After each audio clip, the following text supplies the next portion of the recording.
దేవునికి స్తోత్రం. హల్లెలూయా. రైట్, మంచిది క్రీస్తునందు ప్రియ దేవుని బిడ్డలారా, ఇక జాగ్రత్తగా కొన్ని నిమిషాలు దేవుని యొక్క వాక్యాన్ని మనమందరం కూడా శ్రద్ధ పెట్టి విందాం. మరొకసారి నేను మీకు తెలియజేస్తున్నాను,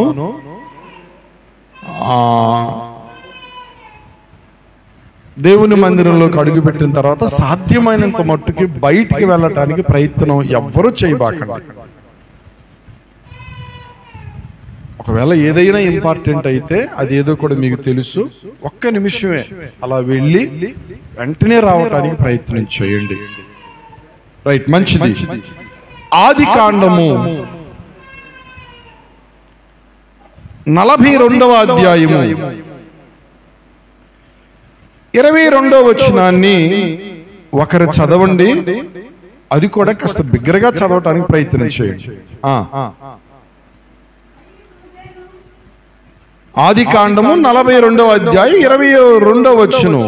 మరియు రూబేను, ఈ చిన్నవాని ఎడల పాపము చేయుకుడని నేను మీతో చెప్పలేదా? అయినను మీరు వినరైతిరి గనుక అతని రక్తాపరాధము మన మీద మోపబడుచున్నది. చాలు, ఇక దయచేసి అందరూ కూడా నా వైపు చూడండి.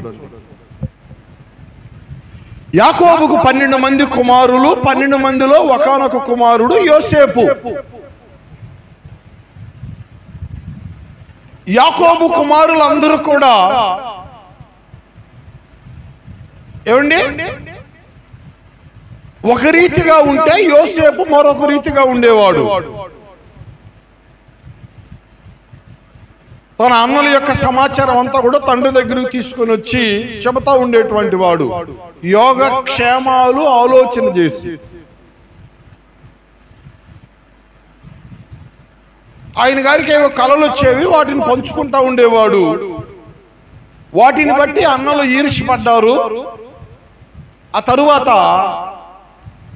ఒకానొక దినాన్ని ఏ రీతికైనా సరే యోసేపును చంపేయాలి అని చెప్పనని పూనుకున్నారు. సుదూర ప్రాంతంలో అన్నలు ఉంటే వారు ఎలాగున్నారో తెలుసుకోవడానికి తండ్రి పంపించాడు యోసేపుని. వారి యోగక్షేమాలు కనుక్కోవడానికి యోసేపు వస్తున్నాడు. కానీ ఈ అన్నలందరూ కలిసి ఏం చేశారయ్యా అంటే, యోసేపును దూరం నుంచి చూసి, అదిగో ఆ కలలకనే వాడు వస్తున్నాడు, వాడిని చంపేస్తే పీడ ఒకదగిపోయిద్ది అని చెప్పానని అనుకుంటున్నారు. ఈలోపు ఒక వ్యక్తి అంటాడు, చంపటం దేనికి, ఆ గోతులు వేసేద్దాము, లేదా వర్తకులకి అమ్మేద్దాము అని చెప్పని అనుకుంటున్నారు. చంపడానికి గోతిలో దోశారు. ఏమండి, మరలా గోతుల నుంచి తీసి అమ్ముకుంటున్నారు. ఇదంతా కూడా యోసేపు యొక్క తోడబుట్టిన వారు చేస్తున్నారు. కొన్ని దినాలు గడిచిపోయాయి. ఏ కలలైతే యోసేపుకు వచ్చిందో అవి అక్షరాల నెరవేర్చబడ్డాయి. ఐగుప్తు దేశంలో యోసేపు గొప్పవాడిగా మార్చబడ్డాడు. అన్నలేమో అన్నీ పోగొట్టుకొని ఏమండి అల్లాడిపోతా ఉన్నారు. ఒక దినాన యోసేపు దగ్గరికి ఐగుప్తులోనికి వచ్చారు. ఎదుట ఉన్నది యోసేపు అనేటువంటి సంగతి తెలీదు. తమ స్థితిని బట్టి, తమ గతిని బట్టి, తమ పరిస్థితిని బట్టి తమను తాము నిందించుకుంటా ఉన్నారు. భయంకరమైనటువంటి కరువు, ఆహారం లేదు, మా ప్రాణాలు బక్క చిక్కిపోతున్నాయి, మేమేమైపోతామో తమను తాము నిందించుకుంటా ఉన్నారు. అలా నిందించుకుంటూ ఉన్నప్పుడు వాళ్ళు అనుకుంటున్న మాట ఏమిటయా అంటే, మేము పాపం చేశాము,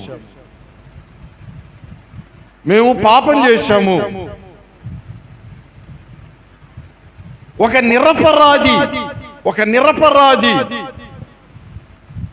నిరపరాధిని మేము చంపాము, మేము పాపం చేశాము. రూబేన్ అంటున్నాడు, ఆ సహోదరులలో ఒక సహోదరుడైన రూబేన్ అంటున్నాడు, నేను ముందే చెప్పాను కదా, ఆ చిన్నవాణిని ఏమీ చెయ్యొద్దు అని నేను ముందే చెప్పాను కదా, మీరు నా మాట విన్నారా? మనకందరికి కూడా ఆ నిరపరాధి యొక్క పాపము మనకి తగులుచున్నది, మనకు కొట్టుకుంటున్నది. ఆ నిరపరాధి యొక్క పాపము మనము అనుభవించవలసి వస్తున్నది. నా ప్రియమైనటువంటి సహోదరి, నా ప్రియ సహోదరులారా,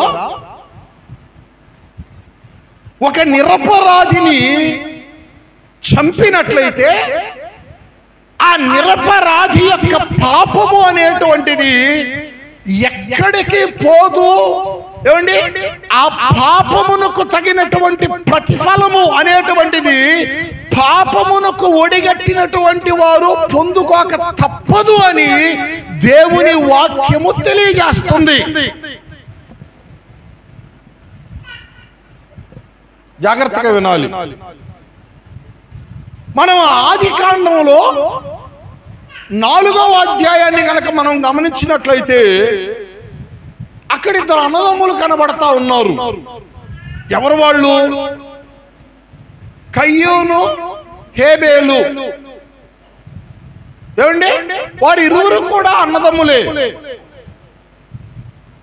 అయితే కయ్యూనేమో దేవునికి అయిష్టుడుగా ఉన్నాడు, హేబేలేమో దేవునికి ఇష్టుడుగా ఉన్నాడు.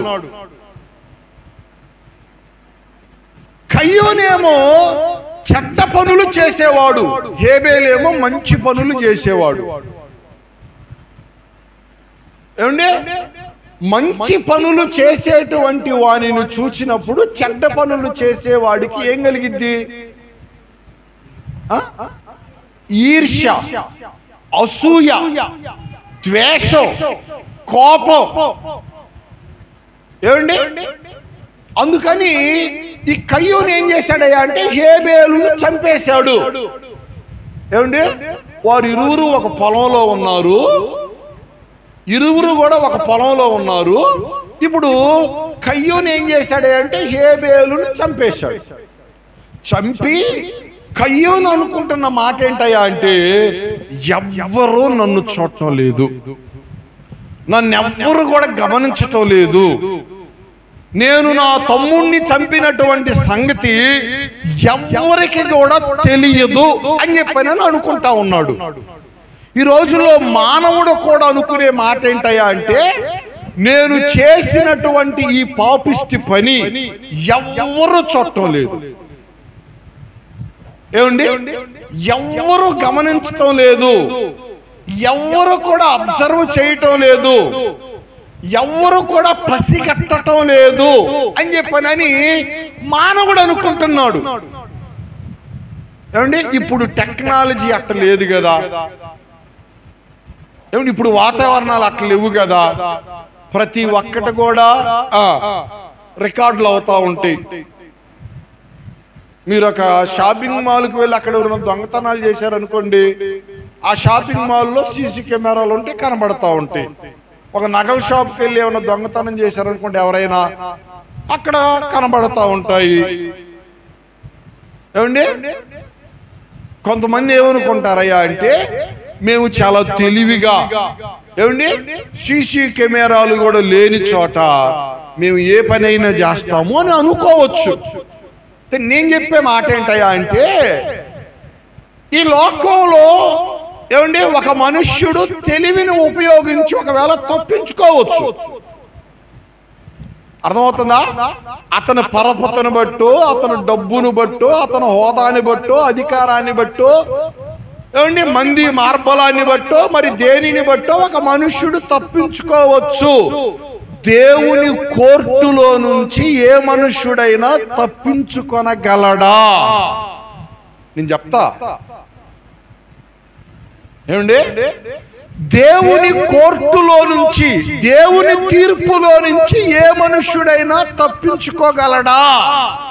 కయ్యూను అనుకుంటున్నాడు, నేను చాలా తెలివిగా చేశాను, ఎవ్వరు చూడలేదు, సాక్ష్యం కూడా లేదు. ఏమండి, ఇప్పుడు అంటే ఏమైనా జరిగితే సీసీ కెమెరాలు బయట పెడతారేమో, ఒకవేళ ఇదిగో ఇక్కడ ఇదైంది, ఇక్కడ ఇదైంది అని ఏవో చెప్తా ఉంటారు. కొన్నిటిని, కొన్ని అవి కూడా మ్యానిపులేట్ చేస్తారులేండి. ఏమండి కొన్ని అవి కూడా మ్యానిపులేట్ చేస్తారులేండి. ఇప్పుడు ఏదో టెక్నాలజీ ఒకటి వచ్చింది, ఏఐ టెక్నాలజీ అని. ఏమండి లేనిది ఉన్నట్టుగా ఉన్నది లేనట్టుగా చూపించేస్తా ఉన్నారు.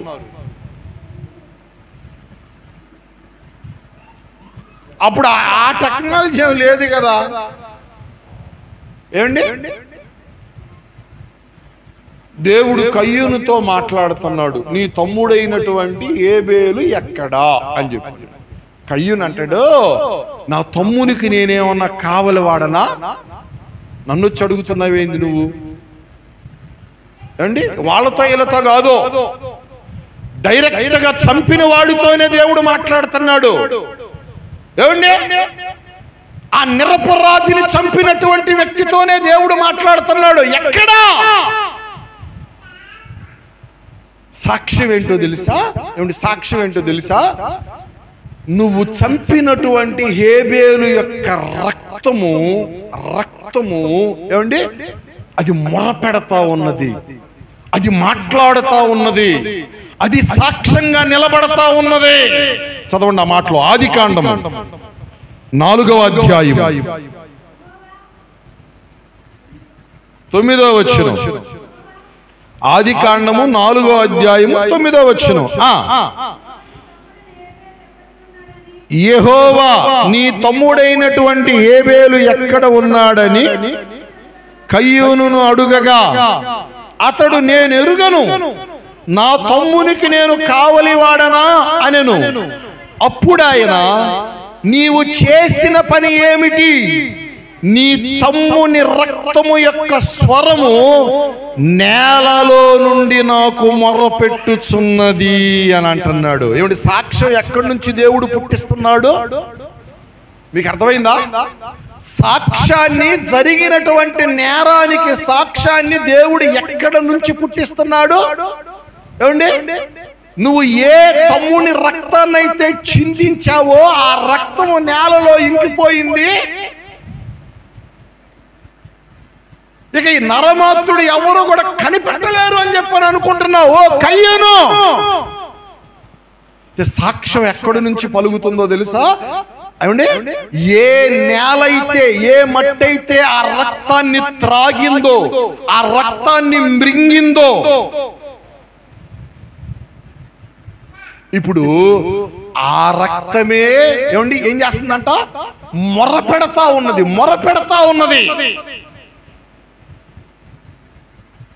Praise the lord, praise the lord. చాలా మంది అనుకుంటారు, ఏమండి మేము చాలా తెలివిగా మ్యానిపులేట్ చేస్తాము, ఏమండి సాక్ష్యాలను తారుమారు కూడా మేము చెయ్యొచ్చేమో అని అనుకుంటారు.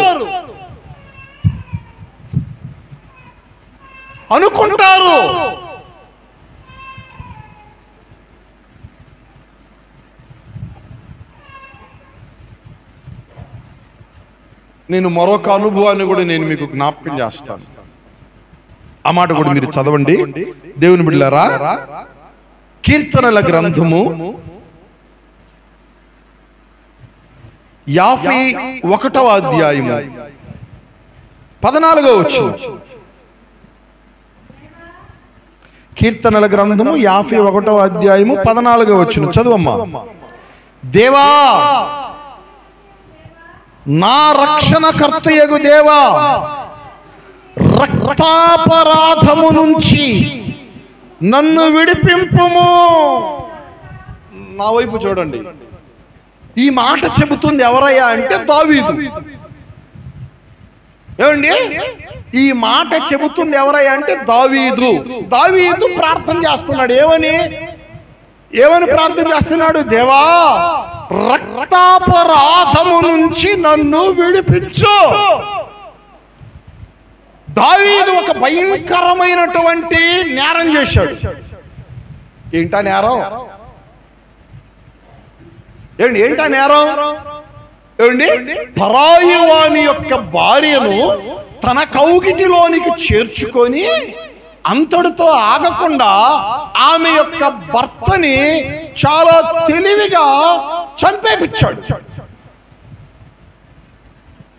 ఇది దావీదు చేసినటువంటి ఘోరమైనటువంటి నేరము. దేవుడేమో చూస్తూ ఉండలేదండి. నన్ను ఆరాధించుకుంటున్నాడులే అని చెప్పని ఆయన ఏమన్నా దాన్ని ఏమి కాయలేదు, ఏమండి దాన్ని ఏమి ఆయన దాచలేదు. మీకు అర్థమవుతుందా? ఏమంటున్నాడు దావీదు? రక్తాపరాధము నా మీద మోపబడినది, దాని నుంచి నన్ను విడిపించు.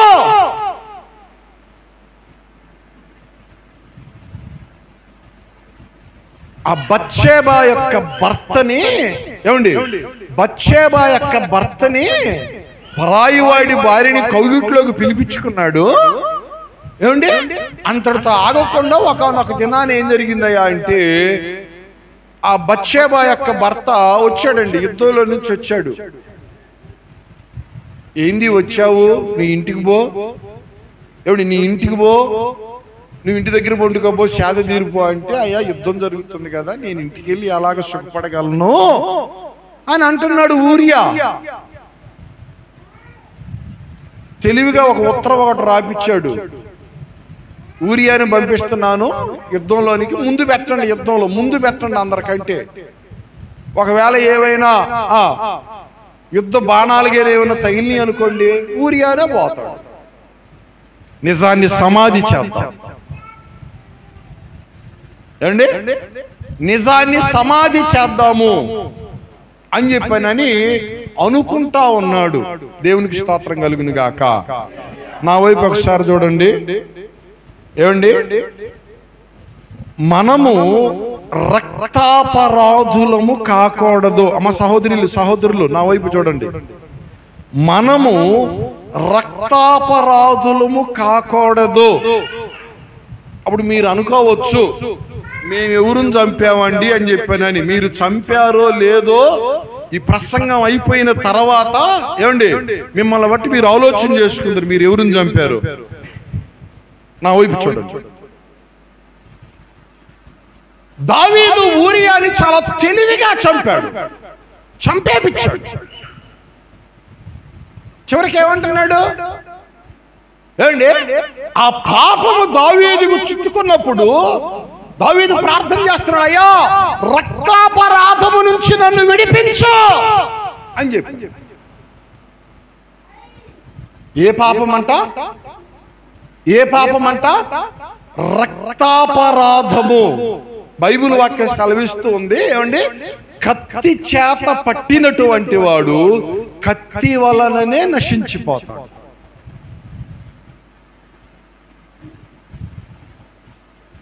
మరొక అనుభవాన్ని కూడా నేను మీకు జ్ఞాపకం చేస్తాను. మత్తయి సువార్త 16వ అధ్యాయము, ఏమండి 27వ అధ్యాయము, క్షమించాలి 4వ వచనం చదవండి. మత్తయి సువార్త 27వ అధ్యాయము 4వ వచనము.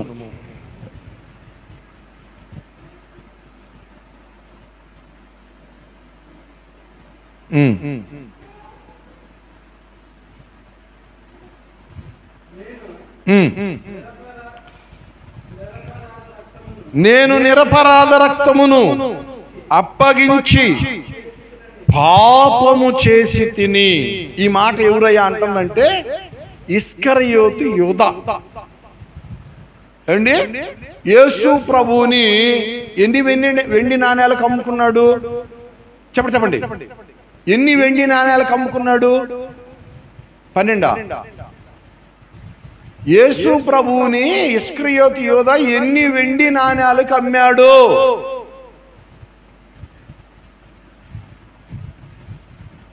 30. ఎన్ని? 30 వెండి నాణేలకు ఆయనే అమ్ముకున్నాడు.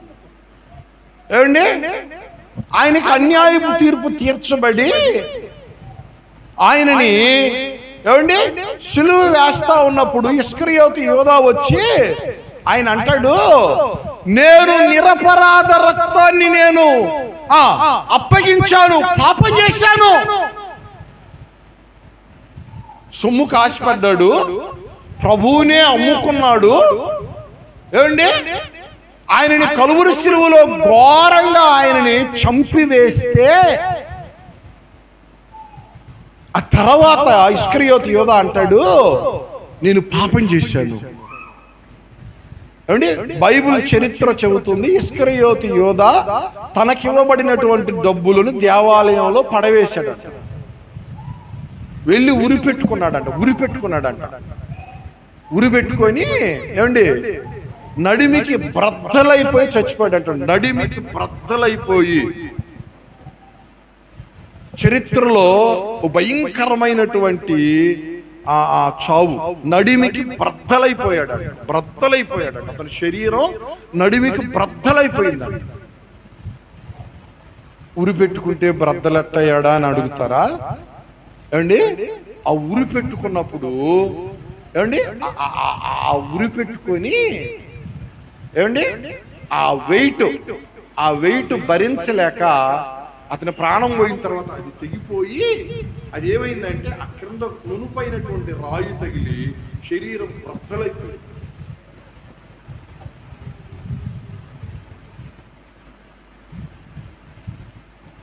మన మధ్య ఒక జైలర్ యొక్క ఇంటర్వ్యూ నేను వింటున్నా.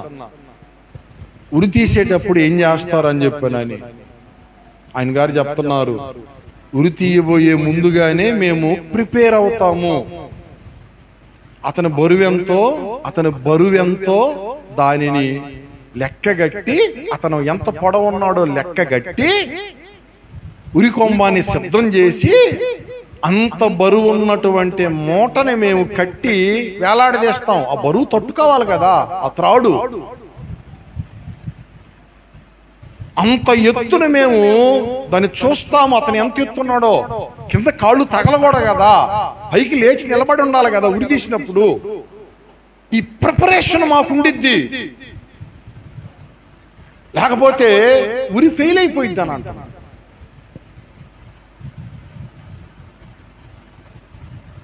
ఇస్కరియోతు యోధ యేసు ప్రభువుని గురించి అంటున్న మాట ఏంటయ్యా అంటే, ఒక నిరపరాధి యొక్క రక్తాన్ని నేనేం చేశానయ్యా అంటే అప్పగించి పాపమును మూటగట్టుకున్నాను. ఏమండి, మనకు అపోస్తుల కార్యాలలో స్టెఫను అనేటువంటి వ్యక్తి ఉన్నాడు. స్టెఫను ఆయన గారిని ఏం చేశారు? చదవండి ఆ మాటలు. అపోస్తుల కార్యములు 7వ అధ్యాయము 59-60 వచనాలు.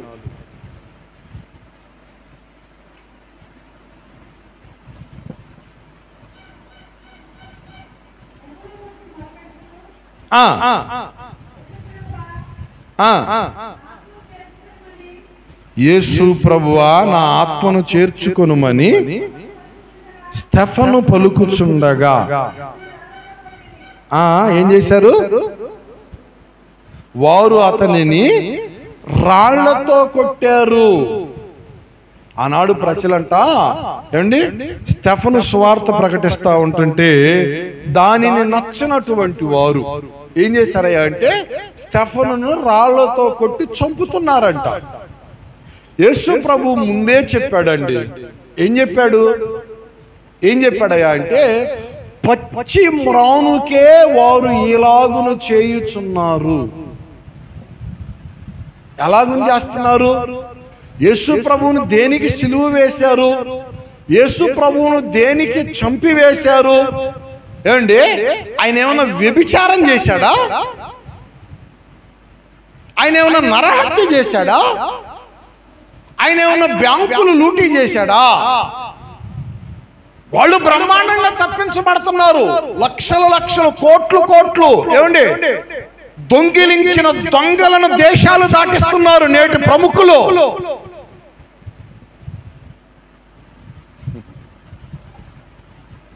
ఎక్కడుందండి నీతి? ఎక్కడుంది న్యాయం?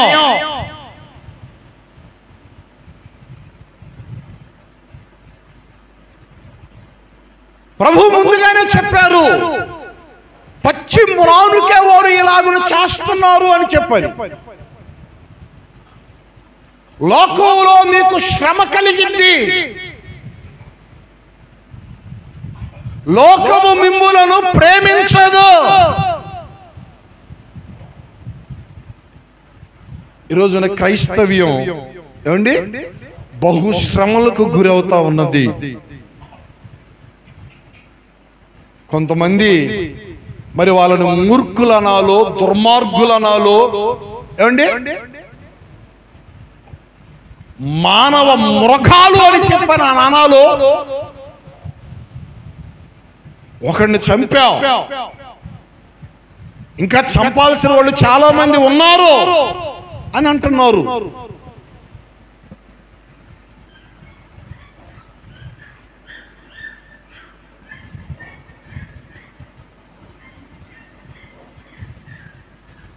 దేవుని బిడ్డలారా, స్టెఫనును రాళ్లతో కొట్టి చంపుతున్నారండి. సువార్త ప్రకటిస్తున్నందుకు యేసు ప్రభు చెప్పాడు, లోకములో మీకు శ్రమ, మీకు శ్రమ, మీకు శ్రమ.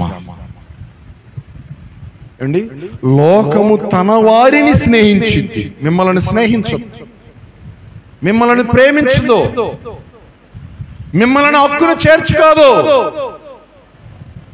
అండి, లోకము తన వారిని స్నేహించింది.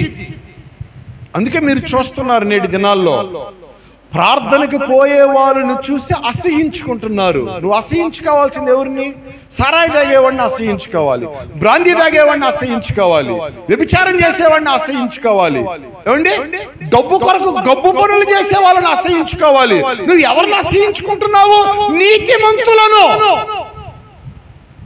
ఎందుకంటే వాడితో తైతక్కలాడలేదని వాడి బాధ, వాడితో కలిసి చిందులేయలేదని వాడి బాధ, వాడితో పాటు కలిసి ఏమండి పనికి మాలిన చేష్టల్లో పాలు పంపులు పొందటం లేదే అని చెప్పారని వాడి బాధ.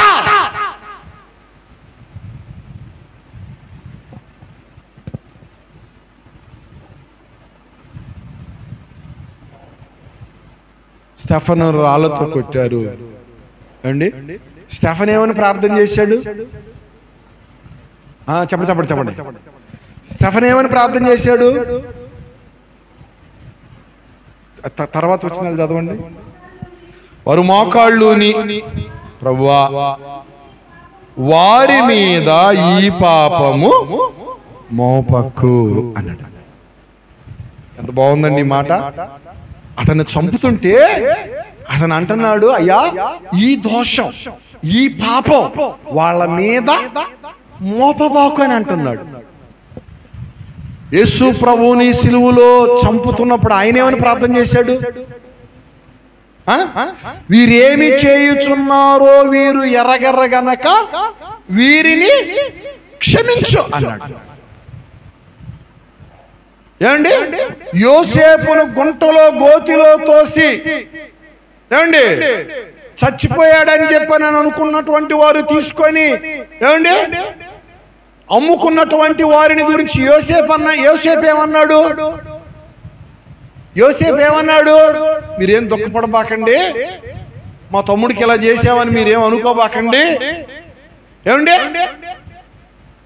రాబోయే రోజుల్లో ఇలా మేలు జరగటానికే ఇలా దేవుడు చేశాడని మీరు అనుకోండి అని యోసేపు అన్నాడు. ఏమండి, యోసేపు క్షమించాడు, యేసు క్షమించాడు, ఇంకెవరు క్షమించారు? స్టెఫను క్షమించాడు. క్రైస్తవ హతసాక్షులలో ఏమండి రీసెంట్ గా చనిపోయినటువంటి ప్రవీణ్ పగడాల ఆ గొప్ప దైవజనుడి యొక్క భార్య, ఆ సహోదరి కూడా నేను క్షమించాను, నేను క్షమించాను, నేను క్షమించాను. అందరూ క్షమించారండి. దేవునికి స్తోత్రం చెబుతారా? గట్టిగా చెప్పండి, హల్లెలూయా. వీళ్ళు చేసిన పాపం ఎటుపోయిందండి? స్టెఫను క్షమించేశాడు, యేసు ప్రభు క్షమించేశాడు, యోసేపు క్షమించేశాడు. ఈ పాపం ఎడిపోయింది? నీ పాపం ఎడిపోయింది అండి. ఈ మాట మీరు చదవండి, ఈ మాట మీరు చదవండి. రాజుల గ్రంథము,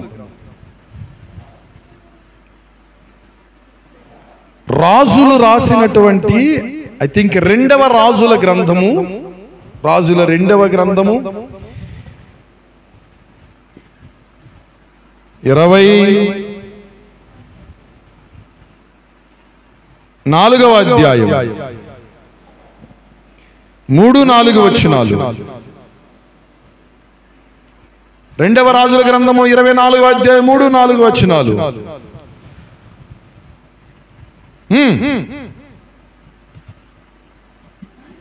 మనష్షే చేసిన క్రియలన్నిటిని బట్టి అతడు నిరపరాధులను హతము చేయుటను బట్టి యూదావారు యెహోవా సముఖము నుండి పారదోలబడినట్లుగా ఆయన ఆజ్ఞ వలన ఇది వారి మీదకి వచ్చెను.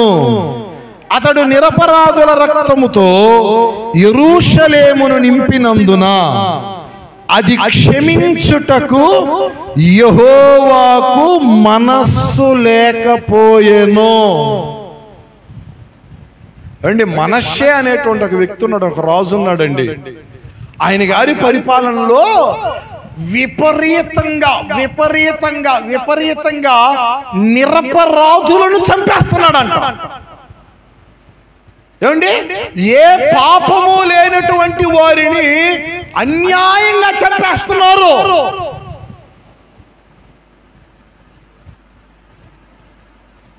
తన అధికారాన్ని బట్టి, తన హోదాను బట్టి. ఏమండి, దేవుడేమంటున్నాడు?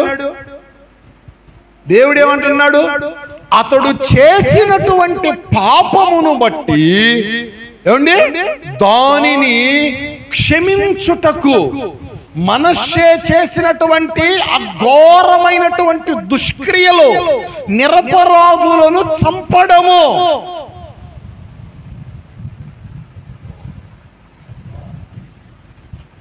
దానిని క్షమించడానికి ఎవరికి మనస్సు లేదంట? చెప్పండి. దేవునికి మనస్సు లేదు. అందుకే ఇందాక మీరు చదివారు, కయ్యూను హేబేలును చంపినప్పుడు రక్తము అనేటువంటిది మొరపెడుతుంది. ఏమండి, రక్తము అనేటువంటిది మొరపెడుతున్నది.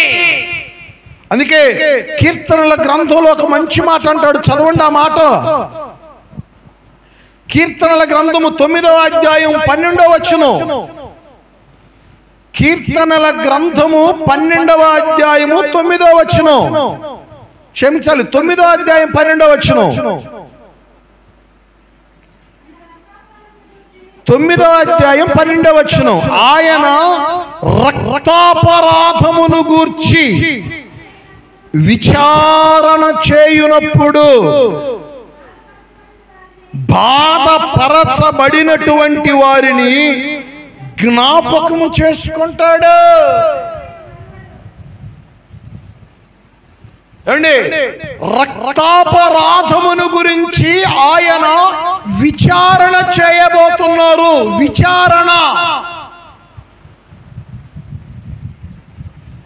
అలా రక్తాపరాధమును గురించి విచారణ చేయనప్పుడు ఏమండి ఆయన దానిని జ్ఞాపకం చేసుకుంటున్నాడు.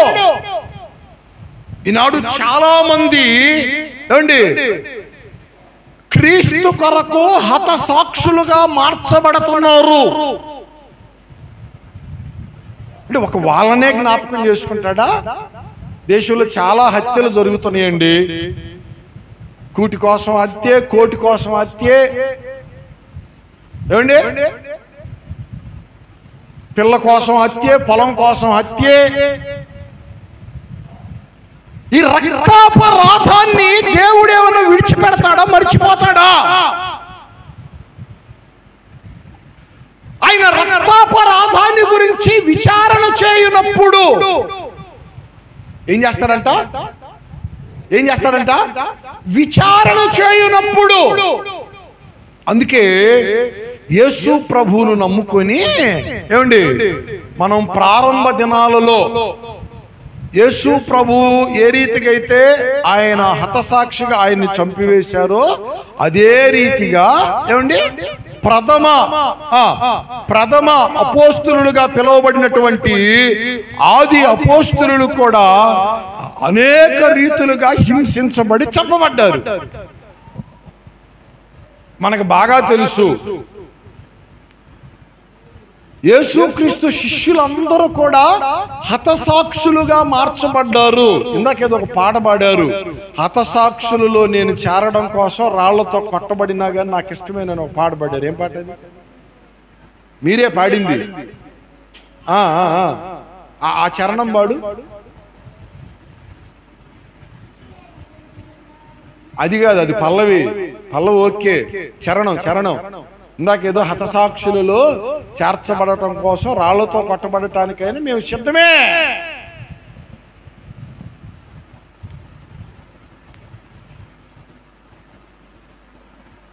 ఏమండి,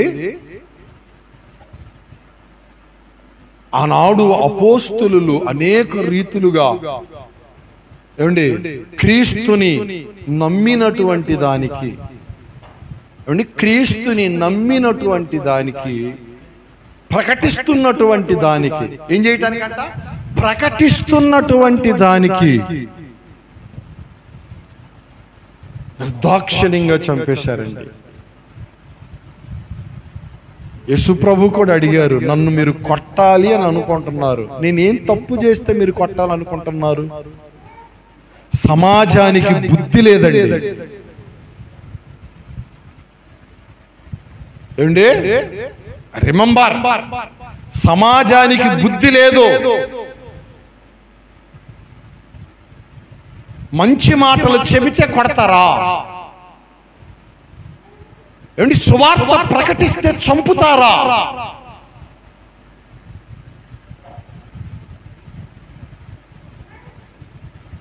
ఏం చెబుతున్నారండి సువార్త? సువార్త అంటే ఏంటి? ఏమండి, నీ నెత్తి మీద ఏమన్నా మూటలు పెట్టేసి ఏమండి ఎక్కువ ఎక్కిస్తున్నారా? మీ బ్రతుకులు మార్చుకోండి అని చెబుతున్నారు. మీ జీవితాలు దిద్దుకోండి అని చెబుతున్నారు. మీ ప్రవర్తనను సరి చేసుకోండి అని చెబుతున్నారు. మంచివారుగా, మానవతా విలువలు కలిగినటువంటి వారుగా బ్రతకండి అని చెబుతున్నారు. దాన్ని నచ్చటం లేదండి సమాజం, చంపేస్తున్నారు. హతసాక్షులుగా మార్చబడుతున్నారు. నేను పలుసార్లు చదివించాను, మరలా చదివిస్తున్నాను. ప్రకటన గ్రంథము 6వ అధ్యాయం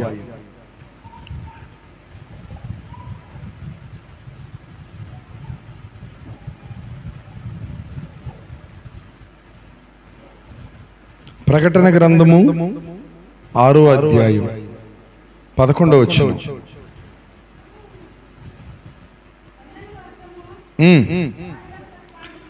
తెల్లని వస్త్రము వారిలో ప్రతి వానికి ఇవ్వబడింది, వారి వలెనే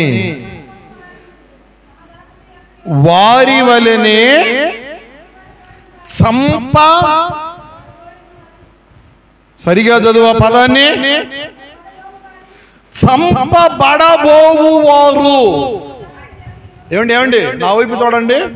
వారి వలెనే చంపబడబోవు వారు. ఒక పేతురు హతసాక్షిగా మార్చబడ్డాడు. ఏమండి,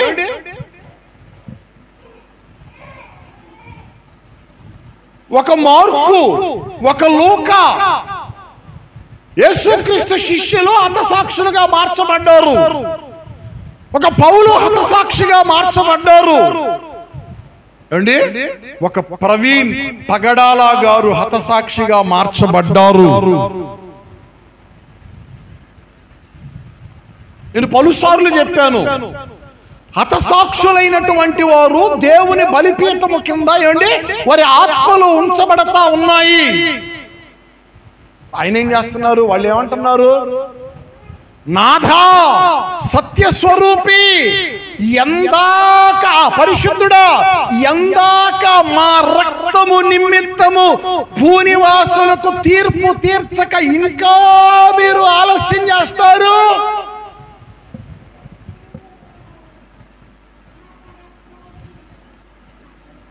ఏమండి ఏమండి ఈనాడు క్రైస్తవులు, క్రీస్తును నమ్మిన వారు హతసాక్షులుగానైనా మార్చబడటానికి ఇష్టపడుతున్నారంటే దానికి కారణం ఏంటి?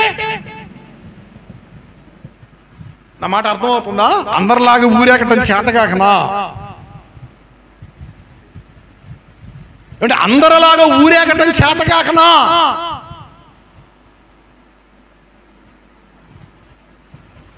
హతసాక్షులుగానైనా సరే, మా ప్రాణాలు పోతున్నా సరే. మా సహోదరి ఇందాక ఏ పాట పాడింది? అందులోనే హతసాక్షులుగా కొట్టబడటానికి, రాళ్లతో కొట్టబడటానికి అనే పదం వాడారు. ఏందా చరణం?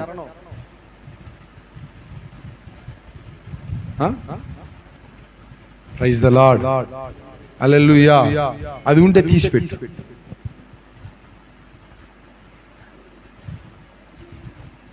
నాకు రాదు. మీరే పాడు, పాడు, ఆ చరణం పాడు. పాడండి, అందరు పాడండి, అందరు పాడండి, అందరు పాడండి. రాళ్ళతో నన్ను కొట్టిన గాని రక్తము కారిన మరువాలేనయ్యా, ఊపిరి నాలో ఉన్నంత వరకు, ఊపిరి నాలో ఉన్నంత వరకు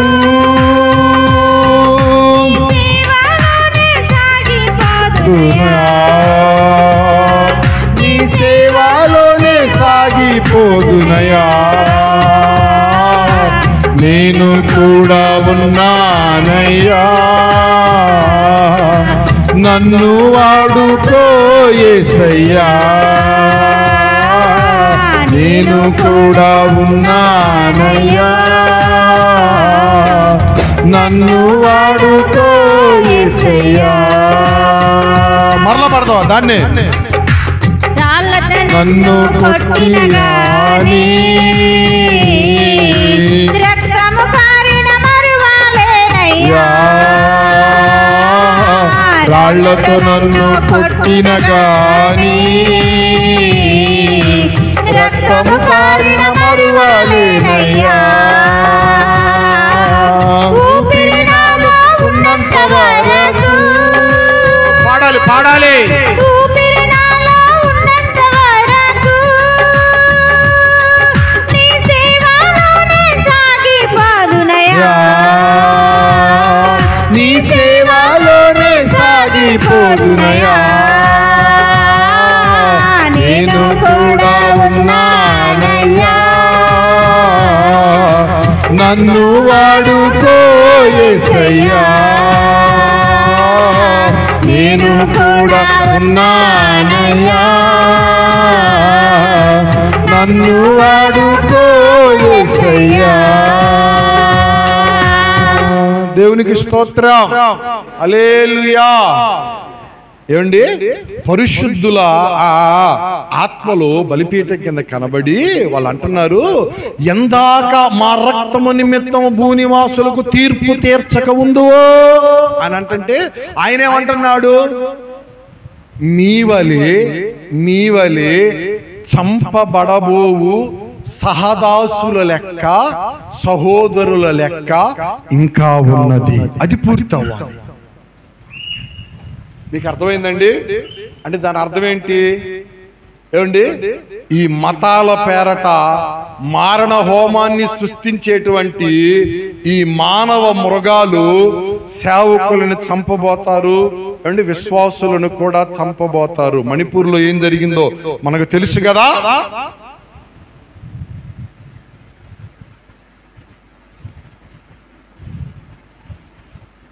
ఎంత దారుణమైనటువంటి ఘటనలు మణిపూర్లో చోటు చేసుకున్నాయో.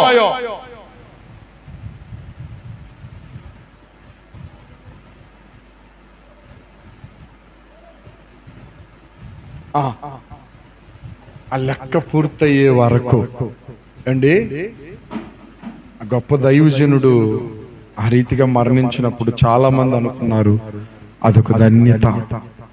స్తోత్రం. హల్లెలూయా, హల్లెలూయా అండి, అదొక ధన్యత. మీకు ఇంకో మాట చెప్పనా అండి? యెషయా గ్రంథంలో ఒక మంచి మాట అన్నాడు, చదవండి. యెషయా గ్రంథం 26వ అధ్యాయం 20వ వచనం. యెషయా గ్రంథం 26వ అధ్యాయం 20వ వచనం.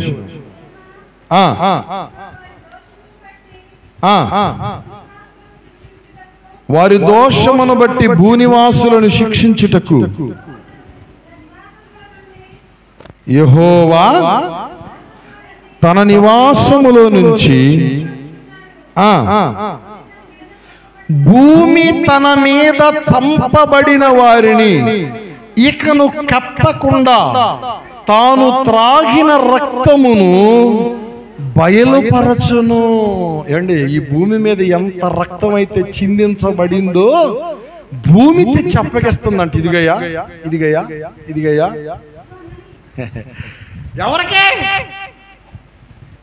ఎవరికి అప్పగిస్తుంది? దానిని కలుగు చేసినటువంటి దేవునికి.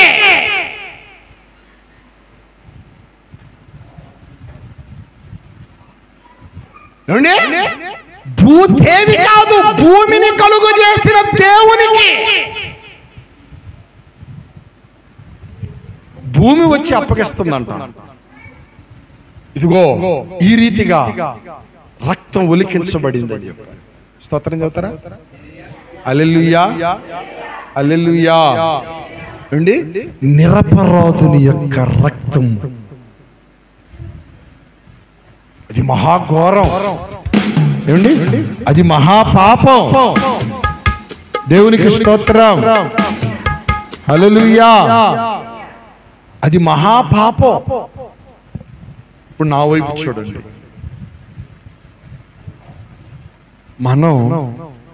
మనం ఆ నిరపరాధి యొక్క రక్తపు పాపాన్ని మన మీద లేకుండా మనం చూసుకోవాలి.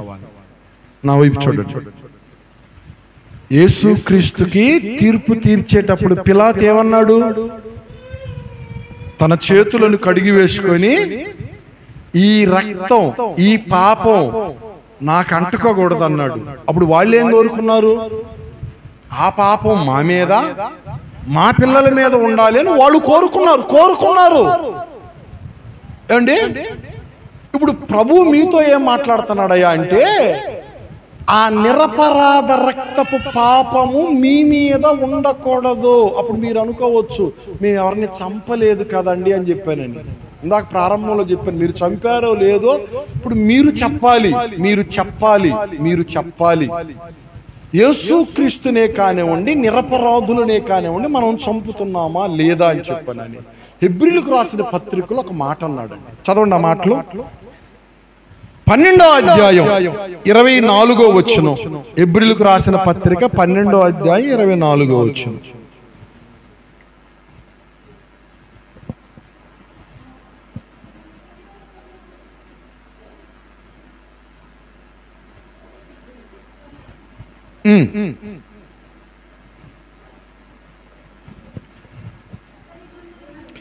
క్రొత్త నిబంధనకు మధ్యవర్తి అయిన యేసు నొద్దకును హేబేలు కంటే మరి శ్రేష్టముగా పలుకు ప్రోక్షణ రక్తమునకును మనం వచ్చి ఉన్నాము. ఏ రక్తము దగ్గరికి మనం వచ్చాము? చెప్పండి ఇప్పుడు.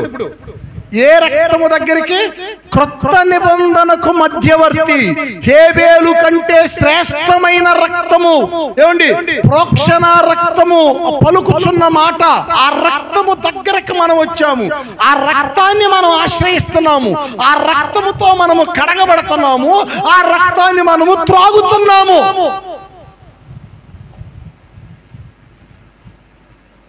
ఏమండి, ఇప్పుడు నీకు రక్తానికి సంబంధం ఉన్నదా?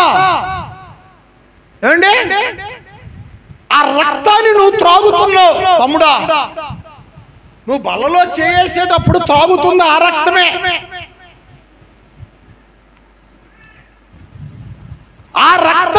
పాపములను కడిగివేసింది. ఆ రక్తమే నిన్ను విడిపించింది, విమోచించింది. క్రొత్త నిబంధన రక్తము, విమోచన రక్తము. ఏమండి, ఈ రక్తాన్ని ఆశ్రయించినటువంటి నీవు, ఈ రక్తాన్ని త్రాగుతున్న నీవు, ఈ రక్తము ద్వారా విమోచించబడిన నీవు, ఆ తర్వాత వచ్చిన అంటాడు. చదవండి ఆ మాటలు ఇప్పుడు.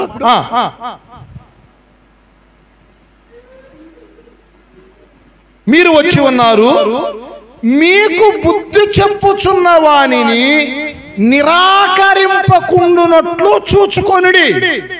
వారు భూమి మీద నుండి బుద్ధి చెప్పిన వానిని నిరాకరించునప్పుడు తప్పించుకొనకపోయిన ఎడలా పరలోకము నుండి బుద్ధి చెప్పుచున్న వానిని విసర్జించు మనము తప్పించుకొనకపోవుట మరి నిశ్చయము అని అంటున్నాడు. మనము అని అంటున్నాడు. పౌలు కూడా కలుపుకుంటున్నాడు మంచి మాటలు. ఇప్పుడు ఇందులో మనం కూడా ఉన్నాం. జాగ్రత్తగా వినండి. ఇందులో ఇప్పుడు మనం కూడా ఉన్నాము. ఏమండి, ఆ నిరపరాధి రక్తంలో మనం కూడా పాలు పంపులు పొందుతున్నాము. దాన్ని తింటున్నాం, దాన్ని తాగుతున్నాము. ఏమండి, దాని ద్వారా విమోచించబడ్డాము. అయితే భూమి మీద ఉండి బుద్ధి చెప్పుచున్నటువంటి వానిని నిరాకరించకుండా చూచుకోనండి అని అంటున్నాడు. భూమి మీద ఉండి బుద్ధి చెప్పుచున్న వారు ఎవరు?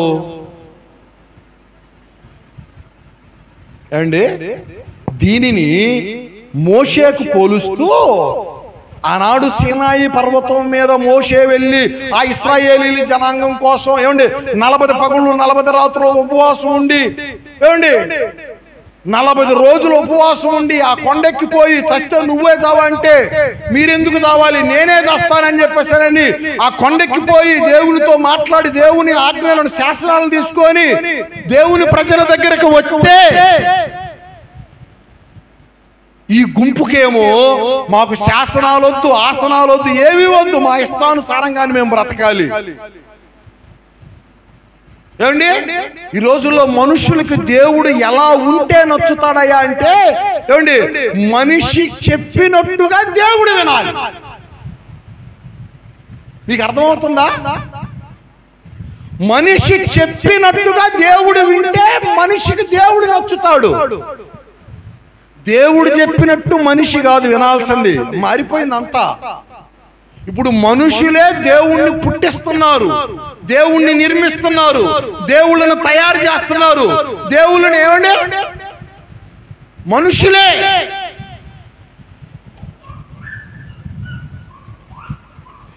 ఇంకో మాట చెప్పనా, మనుషులే దేవుళ్ళు అయిపోతున్నారు. అండి, మనుషులే దేవుళ్ళని పుట్టించేస్తున్నారు, మనుషులే దేవుళ్ళని తయారు చేసేస్తున్నారు, మనుషులే దేవుళ్ళు అయిపోతున్నారు. 4 రోజులు చుట్టూ గడ్డం పెంచి వచ్చిందంటే ఏమైపోతుండో.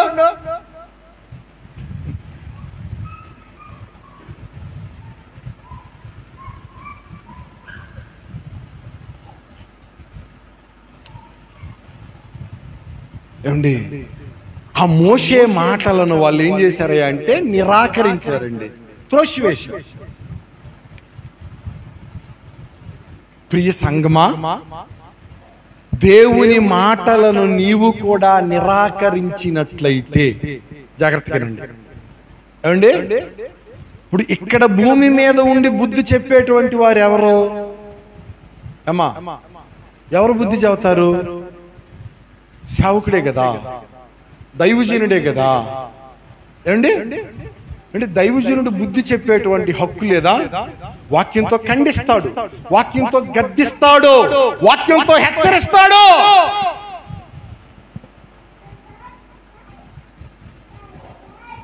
ఖండించే సేవకుడు నచ్చడు, గద్దించే దైవజనుడు వద్దు, బుద్ధి చెప్పే దైవజనుడు మాకొద్దు.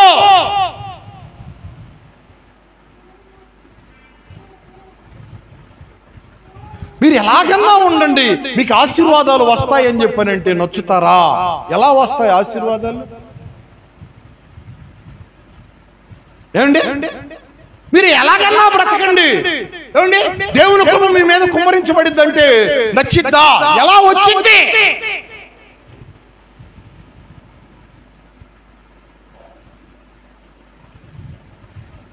భూమి మీద మీకు బుద్ధి చెప్పేటువంటి వారిని నిరాకరించబాకండి. నేను మరలా చెప్పనా అండి? స్కూల్కి పోయేటువంటి చిన్నపిల్లలను మందలిస్తే తల్లిదండ్రులు ఇష్టపడటం లేదు. మా పిల్లలకి చదువు రాకపోయినా పర్వాలేదు ఏమండి, వాళ్ళని కొట్టడానికి మేము ఒప్పుకోమంటున్నారు. ఒకవేళ మీరు కూడా అలాంటి తల్లిదండ్రులు అయితే ఏమండి, మీ పిల్లలు పొరపాటును కూడా ప్రయోజకులు కారు.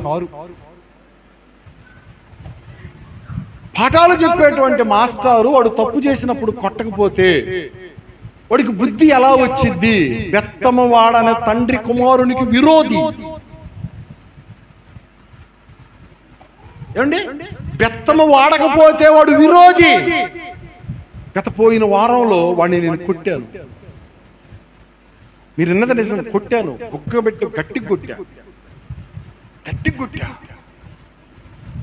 కొట్టిన తర్వాత బాధపడ్డాను. వాడు చేసిన పని మంచిది కాదు. తలబెట్టి పరుగురు పెట్టి కొడుతున్నాడు. గోడ దగ్గర పెట్టి కొట్టుకుంటాడు. దాన్ని చూస్తూ చూస్తూ ఊరుకున్నాం అనుకో, వాడు దేన్నైనా అట్లా కొడతాడు, దేన్నైనా కొట్టుకుంటాడు. వాడికి బుద్ధి రావాలి. చంపకబెట్టి గట్టి కొట్టా. కొట్టిన తర్వాత నాకే బాధ అనిపించింది. అయ్యో అలా చేయకూడదు కదా. ఒక తీర్మానం తీసుకున్నా, ఈసారి వాడిని కొట్టేటప్పుడు చంపకబెట్టి కాదు చావుకురాలు అంటా ఉంది. అయ్యో కొడితే వల్ల కింద కొట్టేయా అంట. కింద కొట్టేయా అంటుంది. ఒక చిన్న చీపిరి మెల్లు అడిగి పెట్టాలి. నేను ఒక చీపిరి మెల్లి పెట్టాలి అడిగి. బెత్తం వాడకపోతే విరోధులు అండి. అలాగని బాహ్యంగానే చెబుతున్నాడు అనుకోబాకండి. ఆత్మ సంబంధంగా కూడా వాక్యం అనేటువంటి బెత్తాన్ని వాడుతూ వాడికి నేర్పించాలి. దేవునికి స్తోత్రం. గట్టిగా చెప్పండి హల్లెలూయా.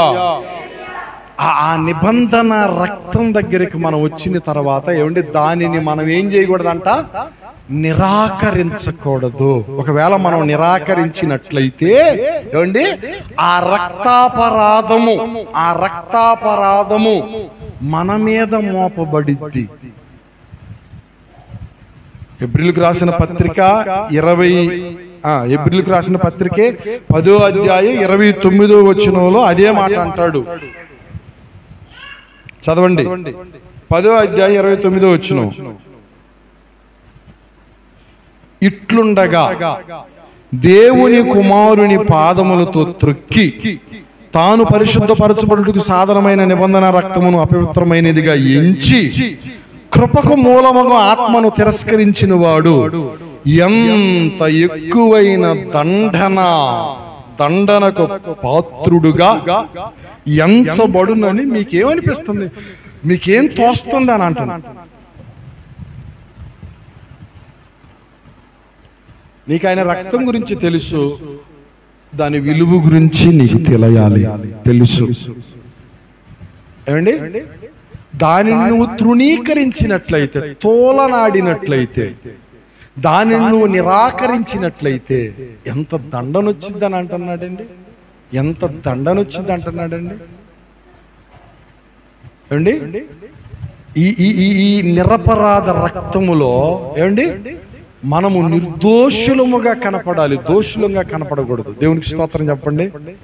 హల్లెలూయా, హల్లెలూయా. రక్తము మొరపెడుతుందండి. ఏమండి, రక్తము మొరపెట్టుచున్నది. దేవుని వాక్యం సెలవిస్తోంది, దేహమునకు రక్తం ప్రాణం. అది చాలా భయంకరమైనటువంటి ఏమండి నేరం, ఘోరం.